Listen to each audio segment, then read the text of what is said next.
Friends, कैसे हैं आप? उम्मीद करती हूँ आप लोग बिल्कुल ठीक होंगे, अपने घर में सेफ होंगे और अच्छे से अपना ख्याल रख रहे होंगे। तो आज का जो सेशन है वो एक अवेटेड टॉपिक है।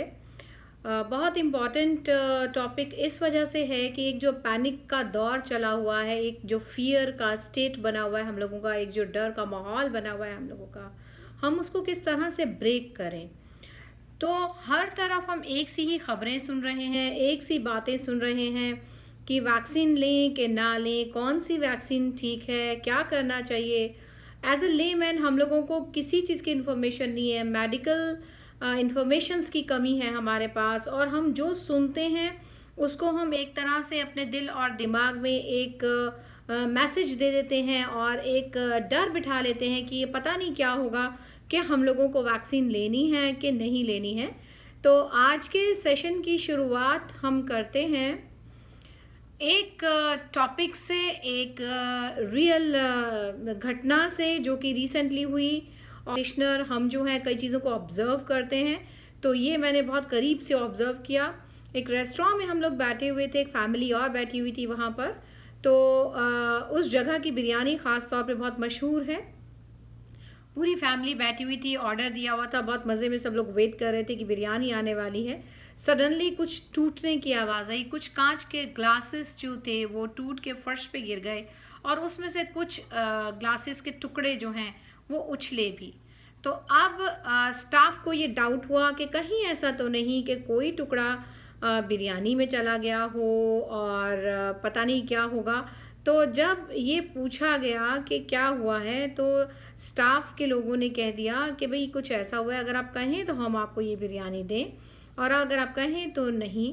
उसमें फैमिली में जो एक मेन बैठे हुए थे मेंबर, जो सीनियर मेंबर थे, उन्होंने कहा नहीं नहीं, वो तो फ्लोर पे गिरी है, कोई ऐसी बात नहीं है, और आप हमें वही दे दीजिए या चाहे तो चेंज करके दे दीजिए, लगता नहीं कि इसमें कोई गिरा होगा।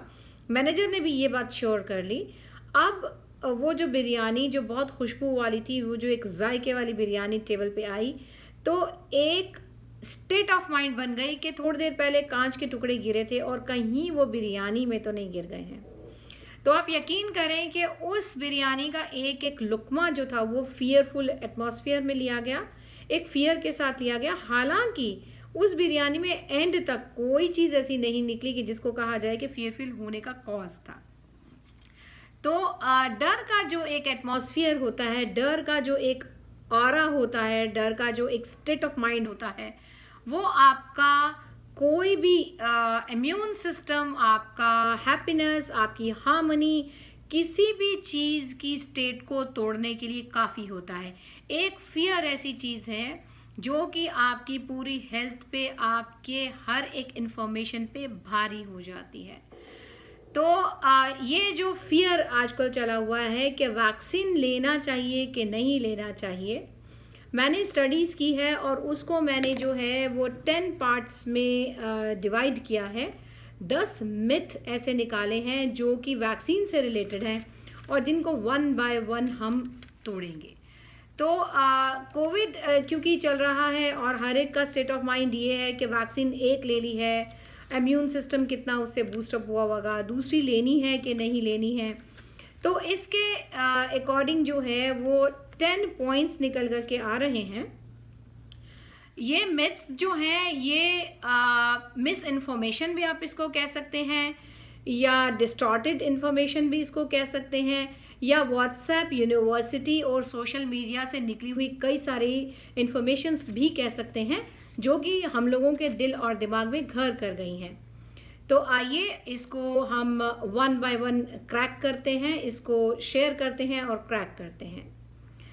तो ये जो रेफरेंस मैं ले रही हूँ, ये यूएस में डॉक्टर रवि गॉडसे हैं, जो कि उनकी एक बहुत फेमस वीडियो है, वो न्यूज़ 24 पे भी रखी हुई है। 3 वीक्स एगो उन्होंने अपलोड की थी, और ये पेंसिल्वेनिया में होते हैं और बहुत एक्सपर्ट डॉक्टर हैं ये, और इन्होंने पहले भी कई सारी वीडियोस अपलोड की हैं। तो ये इस मेरी इन्फॉर्मेशन में इनकी वीडियो के रेफरेंस से भी कई सारी चीज़ें हैं। तो फर्स्ट मिथ है कि अगर हम वैक्सीन लेते हैं तो हमको बुखार आ जाता है और कई लोगों की डेथ भी हो जाती है। तो आप एक चीज़ को दिमाग में रख के चलिए कि ये जो वैक्सीन बनाई गई है ये लाइफ सेव करने के लिए बनाई गई है, ना कि लाइफ लेने के लिए बनाई गई है।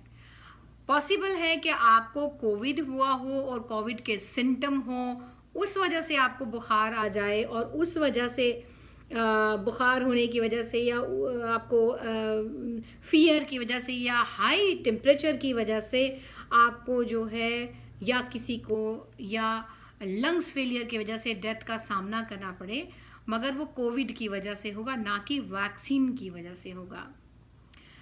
दूसरा साइड इफेक्ट है कि अगर हमने वैक्सीन ले ली तो साइड इफेक्ट हैं, बहुत सारे साइड इफेक्ट हैं जो अभी नहीं दिखेंगे, 2-3 साल बाद दिखेंगे।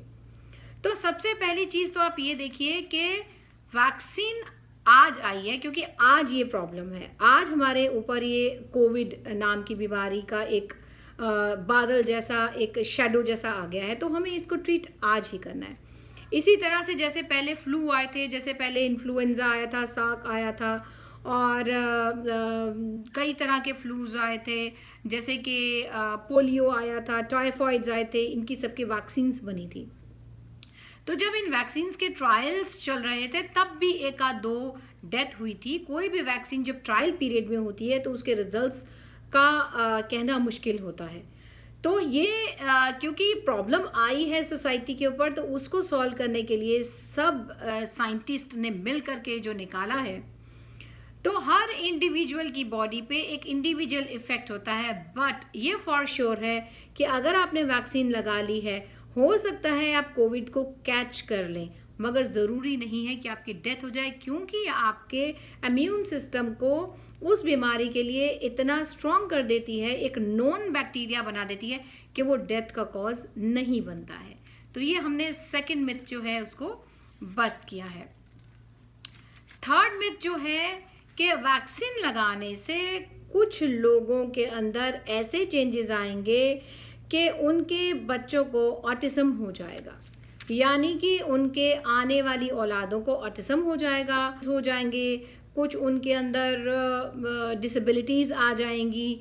तो ये सोचना कि वैक्सीन की वजह से होगा, इसका अभी तक कोई रिजल्ट्स नहीं आए, कोई थ्योरीज नहीं आई, कोई डाटास हमारे पास नहीं आया है, जबकि इस टॉपिक के ऊपर कई सारे लोगों को कई सारी प्रॉब्लम्स को फेस करते हुए हम देख चुके हैं और ऑलरेडी उनके बच्चों को है ये प्रॉब्लम, जिन लोगों ने वैक्सीन अभी ली भी नहीं थी। और ये प्रायर कोरोना की स्टेट्स हैं, कोरोना से पहले भी कई लोगों के बच्चों को ये प्रॉब्लम आ चुकी है और वैक्सीन से इसको रिलेट कर पाने की कोई भी बेस वैल्यू हमारे पास नहीं है। तो नेक्स्ट मिथ हम फोर्थ जो लेते हैं कि अगर वैक्सीन ले ली तो कुछ लोगों को इनफर्टिलिटी हो जाएगी, वो लोग जो हैं कंसीव नहीं कर पाएंगे, आगे बच्चे होने में प्रॉब्लम होगी। तो ऐसे कई सारे हमारे पास एग्जाम्पल्स हैं कि लेडीज़ को कोरोना था, बीच कोरोना में उनकी डिलीवरीज कराई गई, इवन बच्चों को भी कोरोना हुआ या कई दफ़ा बच्चों को कोरोना नहीं भी हुआ, उन लेडीज़ को उस टाइम के अंदर ही वैक्सीन लगा दी गई, जिससे कि उनके फीटस पे भी कोई प्रॉब्लम नहीं हुई, बेबी को भी कोई प्रॉब्लम नहीं हुई और बिल्कुल हेल्दी डिलीवरीज हुई हैं। तो कहने से मतलब ये है कि आप इस बात को दिमाग से निकाल दीजिए कि फीटस की डेथ हो सकती है या इनफर्टिलिटी टाइप की कोई चीज़ हो सकती है, इसका फर्टिलिटी से कोई लेना देना नहीं है, ये आपके इम्यून सिस्टम से रिलेटेड मेडिसिन है, इसका रिप्रोडक्टिव सिस्टम से कुछ भी लेना देना नहीं है और ना ही ये आपके डीएनए को चेंज करती है।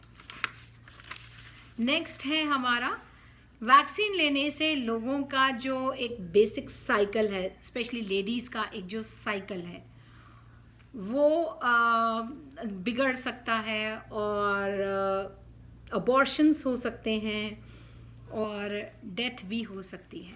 तो अगेन मैं यही कहूँगी कि इस मेडिसिन का रिप्रोडक्टिव सिस्टम से कोई लेना देना नहीं है, ये मेडिसिन आपके इम्यून सिस्टम से रिलेटेड है, आपके लंग्स को स्ट्रॉन्ग करने के लिए है और इसके कुछ अगर साइड इफ़ेक्ट होते भी हैं तो वो टेम्परेचर हो सकता है, और वो टेम्परेचर इसलिए हो सकता है क्योंकि ये बैक्टीरियाज जब बॉडी में जाते हैं तो बॉडी एकदम शॉक्ड हो जाती है कि ये नए बैक्टीरियाज कैसे आ गए, कहाँ से आ गए।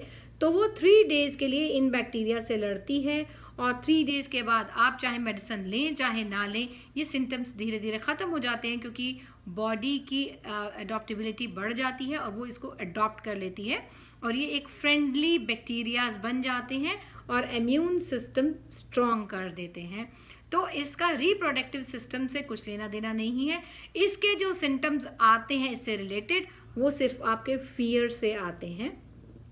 दूसरा इसका साइड इफ़ेक्ट ये हो सकता है कि आपकी जो इंजेक्शन की साइट होती है वहाँ कुछ टेंडरनेस हो जाए, वहाँ कुछ पेन हो जाए, वहाँ कुछ मसल में स्टिफनेस हो जाए। वो जो है वो इसलिए होती है क्योंकि जब भी कोई मेडिसिन, कोई बैक्टीरिया बॉडी के मसल में जाता है, जाहिर है तो वो अपनी जगह लेता है। अपनी जगह जब लेता है तो थोड़ी सी स्वेलिंग होना, जैसे कि एक नॉर्मल आप वैक्सीन लेते हैं, ये एक साइड इफ़ेक्ट नॉर्मल सा है जो कि बड़ों को भी होता है और जो कि बच्चों को भी हो सकता है। नेक्स्ट मिथ है कि जो लोग हेल्दी हैं, जो लोग हैवी काम करते हैं, खेती बाड़ी करते हैं या ज़्यादा फिजिकल वर्क करते हैं या एथलीट्स हैं, उन लोगों को लगता है कि हमें वैक्सीन की बिल्कुल ज़रूरत नहीं है, हम लोग बिल्कुल अच्छे से अपना इम्यूनिटी का ख्याल रखे हुए हैं, हम लोग हेल्दी हैं, हम लोगों को इस चीज़ की कोई ज़रूरत नहीं है। तो ये बात मैं क्लियर कर दूं कि इम्यूनिटी का फिज़िकल वर्क से डेफिनेटली कनेक्शन है, क्योंकि जितना आप फिज़िकल वर्क करते हैं, जितना आप मेंटल हेल्थ को स्ट्रॉन्ग रखते हैं, उतना आपकी इम्यूनिटी बूस्ट होती है। मगर ये नहीं है कि आप उसकी जद में नहीं आ सकते, आप उसकी चपेट में नहीं आ सकते। अगर वायरस है वो सब तरफ फैला हुआ है तो वो वायरस आपको भी कैच कर सकता है। हमारी पूरी बॉडी इनफैक्ट कई लाख वायरसेस से मिलकर बनी हुई है। तो ये वायरस अगर आपकी बॉडी में जाता है तो आप इसको टैकल करने के लिए वैक्सीन की ज़रूरत है। कई लोगों को वैक्सीन लेने के बाद कोई फीवर नहीं आता, कोई टेंडरनेस नहीं आती, क्योंकि ये फ्लू से रिलेटेड है। हो सकता है उनकी बॉडी को इस बैक्टीरिया की पहचान हो और उनकी बॉडी ने क्योंकि माइंड रिलैक्स था, बॉडी रिलैक्स थी, तो कोई रिएक्शन ही नहीं किया और इसको as a friend medicine accept कर लिया। नेक्स्ट है इसका जो कि एक मिस इन्फॉर्मेशन भी है और बहुत पॉपुलर भी है कि कोविड वैक्सीन एक प्लान है पूरी दुनिया की पॉपुलेशन को कंट्रोल करने के लिए, और जितने लोग बढ़ गए हैं उसको कम करने के लिए, और पूरे वर्ल्ड में दुनिया में जो जनसंख्या इतनी बुरी तरह से पॉपुलेशन ब्लास्ट हुआ है उसको कंट्रोल करने के लिए।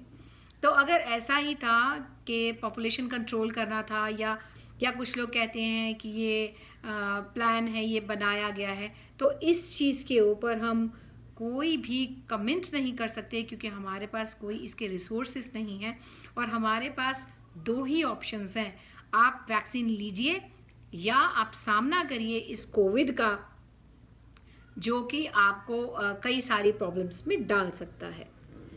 नेक्स्ट है इसका कि कोविड वैक्सीन के अंदर, ये तो मैंने बहुत सुना है, काफ़ी लोगों से सुना है कि कोविड वैक्सीन के अंदर कोई माइक्रोचिप है, क्योंकि लोग जब इंजेक्शन लगवाते हैं तो उनके शोल्डर पर वो जो मेटल की चीज़ें हैं वो चिपक जाती हैं। हालांकि ये मेरे साथ भी हुआ था, मेरे साथ भी जब मैं इंजेक्शन लगवा के आई थी तो कुछ चीज़ें मेरे मेटल की जो है वो चिपक रही थी।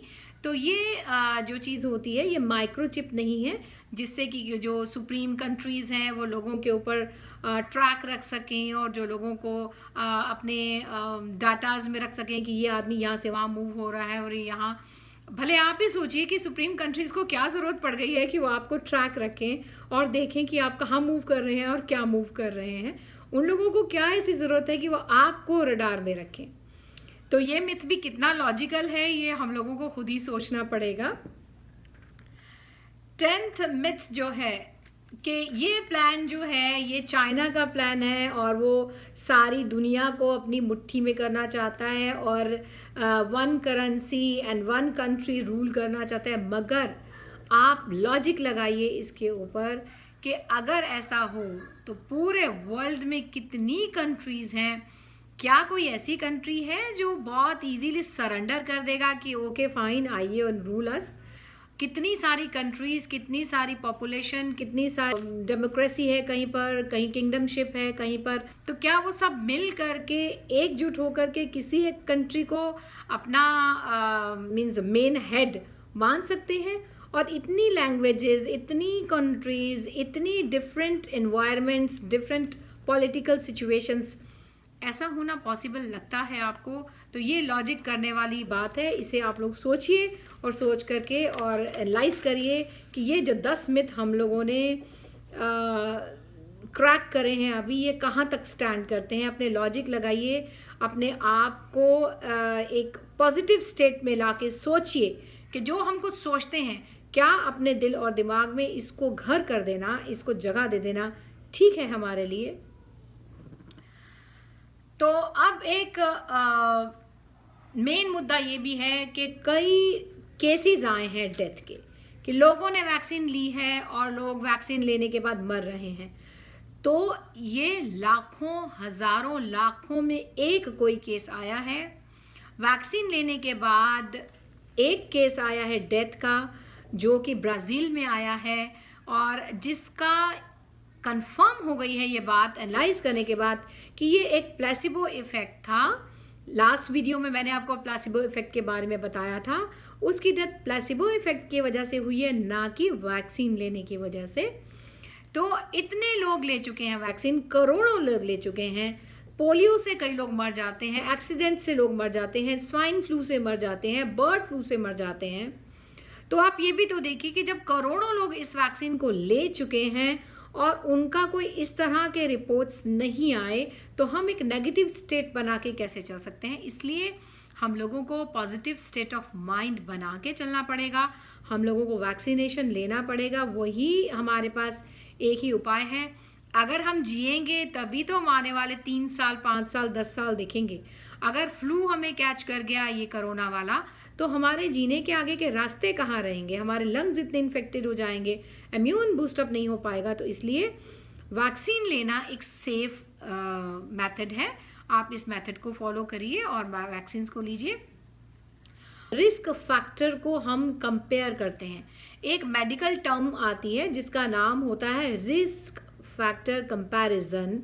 जब हम ये देखते हैं कि हमारा रिस्क फैक्टर कोरोना का ज़्यादा है या हमारा रिस्क फैक्टर वैक्सीन का ज़्यादा है, तो डेफिनेटली जो वैक्सीन का इफ़ेक्ट है वो कम है, क्योंकि करोड़ों लोग ले चुके हैं और कोरोना की वजह से कितनी डेथ हो चुकी है इसके आप लोग गवाह हैं।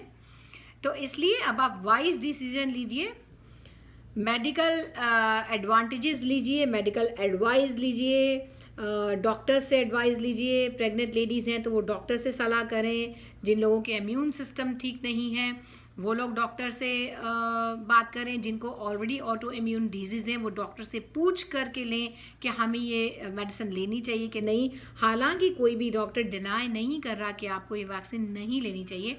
हर डॉक्टर ये डिसाइड कर रहा है और आपको एडवाइस भी कर रहा है कि आपको ये वैक्सीन लेनी चाहिए। और दूसरी बात, वैक्सीन से रिलेटेड कोई भी मिथ जो हैं, क्योंकि जब कोई नई चीज़ शुरू होती है तो बहुत सारे प्लस के साथ कुछ एक माइनस भी होते हैं। तो आने वाले 5 साल 6 साल में आपको पता चलेगा। बस हाल फिलहाल में हमारे पास बस एक ही ऑप्शन है, वो है get vaccinated, get both doses of vaccination and be safe. तो अपना ख्याल रखिए, eat smart, move more, sleep well and take a very good care of yourself. Always keep a positive state of mind. Positive state of mind रहिए, positive health रखिए, positive environment रखिए और corona negative रहिए। तो इसी note के साथ मैं अपना सेशन ख़त्म करती हूँ आज का। आई होप आप लोग अपना बहुत ख्याल रखेंगे और जल्द हम मिलेंगे नेक्स्ट सेशन के साथ। Till then, thank you very much. Bye bye.